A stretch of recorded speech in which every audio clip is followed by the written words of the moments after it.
Hey, welcome back. So I just wanted to share a quick update with you. I was using the Stringman pilot version yesterday to clean up my playroom.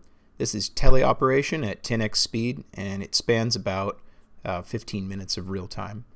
I was trying to train the model on how to time grips here because the pilot version just kind of swings and rotates freely, but I think with enough data I can just close the gripper when it's at an appropriate position.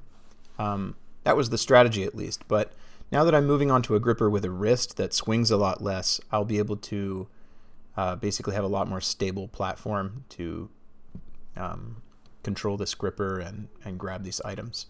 So as I'm moving this teleoperation data around, I'm collecting data on how to identify targets, how to center the gripper over targets, and at what orientation they are best to grip.